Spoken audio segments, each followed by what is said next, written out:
Love Match Atlanta Season 1, Episodes 1 and 2, and I'm just catching up with this show, y'all. I've been meaning to review it, and I just was able to finish episodes 1 and 2 because you know what? I was actually excited about this show because I am a big proponent of everybody who's single, who wants to get married or whatever else, getting them a love coach, a dating coach, or something because it is actually a hard thing to do.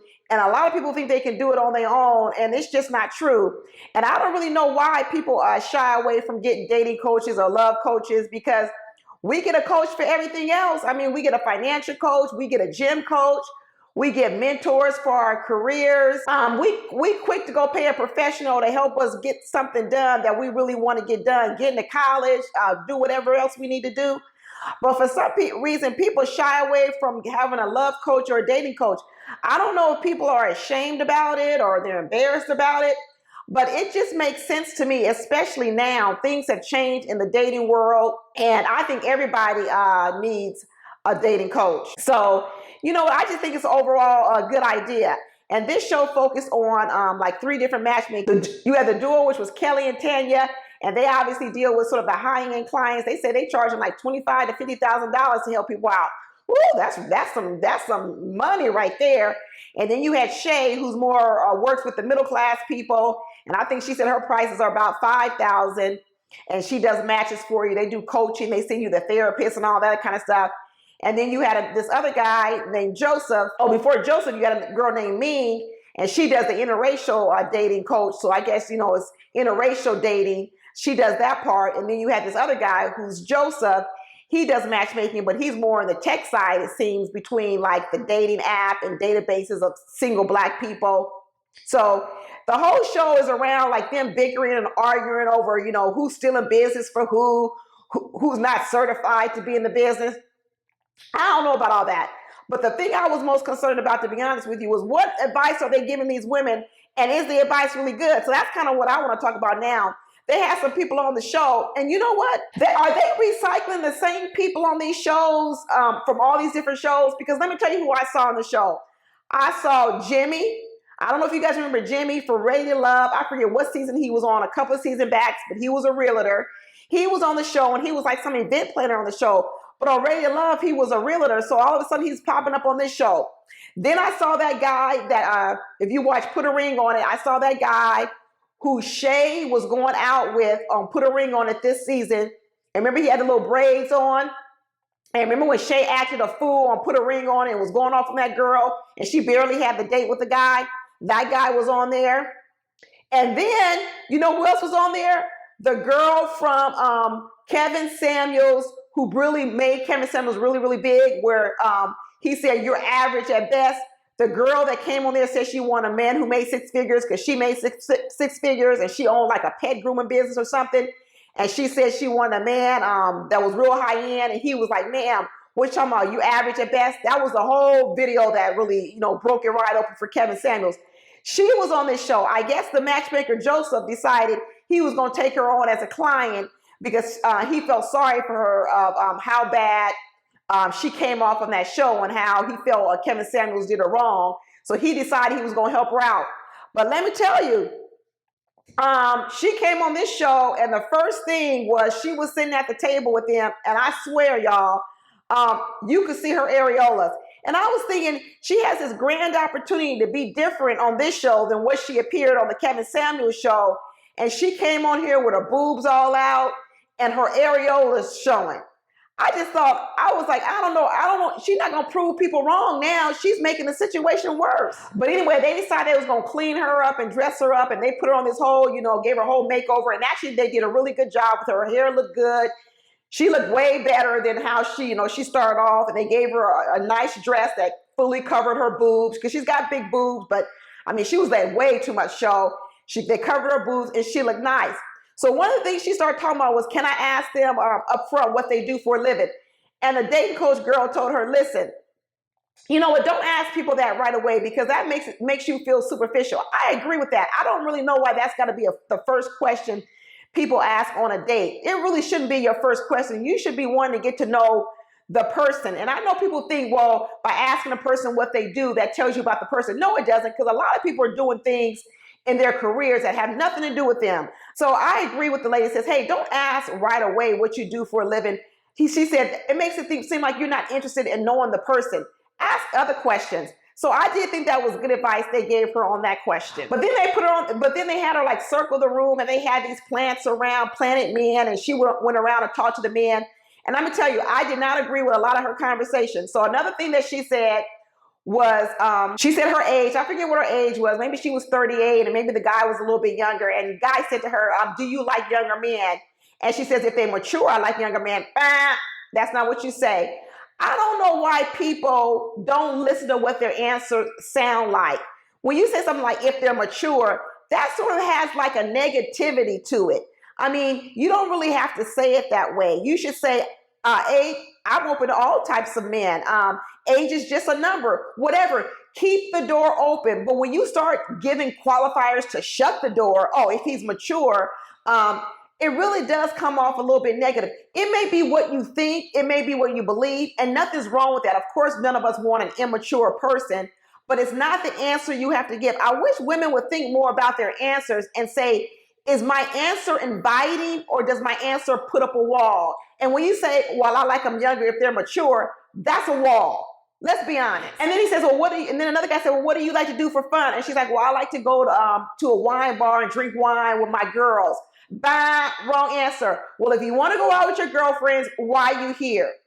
Why is talking about going out with your girlfriends, but now you're talking to me? I mean, gosh, why didn't she give an answer that talked about something that would be inviting to him that maybe they could do together? But she inserts her girlfriend. So once again, there's another wall. I mean, what's wrong with that answer? Why don't you just talk about the things that you like to do? Why bring up, I like to go sit around with my girlfriends? And you know what he did? He said, good, because I like to go out with my homies too. Well, there you go. You go out with your girlfriends, I go out with my homies. There was nothing said that made it seem like, oh, that's something we could do together. I don't know why people don't think about the answer, so I thought her answer to that question was horrible. Then they had this other girl in there named Ray, and they matched her with this other guy, and they went out on a date. I like the lady. I think her name was Ray. I liked her. I thought she was really nice. I thought she was attractive, and I thought that she presented herself really well. She went out with this guy. She really liked him. She said she liked that he pulled his seat out for her. I think she said she liked that he blessed the food because I guess they're both Southern and maybe those are her roots. And maybe, you know, she liked those things about him. But one of the things they told her was like, okay, when you go out on this date, make sure you give him like 3 or 4 compliments. And I was like, this reminded me of Ready to Love this season where the women were just complimenting the man all the time. And I was like, where is this coming from? Where is this coming from? So I don't know if this is the new thing, but I give out compliments too. But I think when you're dating, especially for women, I think you should give out return compliments. But I really believe you should let the man compliment you and then you can return a compliment. I just don't believe that women should just be going out complimenting men all the time. Let the man notice things about you first before you start complimenting them. And then I think you can return the gesture. I still think that women need to let men lead in that category of the so-called compliments. Because when a woman starts giving a man compliments, she isn't giving herself a chance to figure out, is this man even interested in her? Because yeah, he'll just sit there and soak up all your compliments, but that doesn't mean he really likes you. So give it some time, let that man show some interest, and then of course you can return the interest and say, you look good too, you look nice too. But let him tell you you look good before you just throw on him, you look good, you look good. That was one thing about this Ready to Love season I just did not like. I think Dakia did that a lot in Ready to Love. I just did not like that technique. And they told this girl to do that on the date, and I didn't think that was good advice either. One of the other things I didn't like about what Ray did on the date, like I said, I liked her as a person, but another thing she did was she said something about, oh, I'm competitive too. Bah, wrong answer. Wrong answer. That's not inviting, ladies. When women say that they're competitive in a dating environment, that doesn't make anyone sort of get excited about that because no one in a partnership really wants to be in competition with their mate. Now, maybe if you guys are about to go play football, flag football, and you say, yeah, put me on your team because I'm real competitive, I'll help us win, that's inviting. But when you're thinking about joining a partnership, nobody wants to be in partnership with a competitor. So even though that might be a trait that you have, It isn't a trait that you should bring up in a dating environment. It's almost like if you're going on a job interview and I say, well, I like to eat hamburgers. That doesn't mean I talk about that at my job interview, because eating a bunch of hamburgers is not really a good thing to talk about at a job interview. Being competitive really isn't looked upon as nice in a partnership. If I'm looking for a partner, I'm not looking for a competitor. So you telling me you like competition, that doesn't make me feel warm and fuzzy about you. Let me tell you, my husband is competitive, and it's probably one of the things I like the least about him, because he does sometimes make everything a competition. So if someone man came up to me and says, I'm real competitive, I'd be like, next. I'm not trying to compete with my partner. I don't think women should say that on a date. Then she said to him, oh, go ahead, eat your food, eat your food, eat your food. I didn't like that either. That comes off as bossy. I know all these things seem small and petty, but stray away from telling people what to do, period. Because people extrapolate from that. You might think it's something small when you tell a person, eat your food, eat your food, eat your food. But that comes off as, you don't know me, don't tell me what to do. I may not even like this food. Maybe that's why I'm not eating it. But those little things, when people are first meeting you, they take in those small little words, and in their head, they're translating it. And if someone's telling me, eat your food, I'm like, you bossy. So I didn't like that part about either what Ray did on the date. Now, supposedly, they both want to go out together again. Hopefully they go out again. Then they had this other girl on there. She was like a sex blogger, and she brought sex toys to the little initial interview that Shay, which is the matchmaker, had. She brought sex toys, and all she kept talking about was sex the whole time. And I was Shay. Shay was like, are you just here for sex or what? Because I'm trying to match people for love, not for just to have sex. But she's talked about all her sexual energy and, what size sausage you wanted. I don't know if this was just for entertainment or if this is really this girl. I think it's a little bit of both. I think she really is like that, and she was good for entertainment. But I think she's going to have a hard time finding a guy out here. They end up doing a match on her, mixing her up with a bisexual person. And she picks the date of going on a pole dancing date. This reminds me of Ready to Love Again, when what's her name, Precious, asked Demetrius, do you want to go pole dancing with me? I don't know why any fully straight man would want to pole dance with a girl. So anyway, she takes him on this pole dancing. Of course, she's turned off. She says he don't have enough oomph for her because, one, he's bisexual and he was on that pole better than her. And she was turned off by it. But I don't know, why would you pick pole dancing, ladies? That's another thing. Why, if you get to pick the date, pick a date in which both people can enjoy it. Not a date that's all geared to you that only women want to do.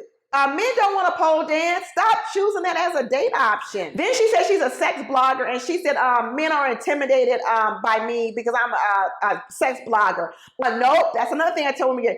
Get rid of the word intimidated, ladies. You hear a lot of women say that when a man doesn't want to go out with them or isn't interested in them, they like to use the word intimidated. People are not intimidating you. The word intimidation means people are like either in fear of you or they're in awe of you. And let me tell you, just because I don't like you or don't want to go out with you doesn't mean I'm intimidated by you. It means whatever it is, it's not for me. So when she says people are intimidated and I'm a sex blogger, that's not really quite the word. Because, one, why would people need to be fearful that you're a sex blogger? And why would people need to be in awe of that? What they're probably saying is, I don't want to date anyone who is a sex blogger. It just means it's not their cup of tea. It just means they don't like it. But I think women use the word intimidated because then that puts it on the other person. You see, when you say, oh, you're intimidated by me, that means I don't have to do anything differently. I don't have to adjust myself at all because it's up to you now to change because you're the one that's intimidated. I don't have to do anything. And I think women use that word for them not to have to sort of self-reflect and figure out what they need to do differently so that they're more inviting. The truth of the matter is the word isn't intimidated. What they should be saying is whatever that thing is, it's not inviting to people.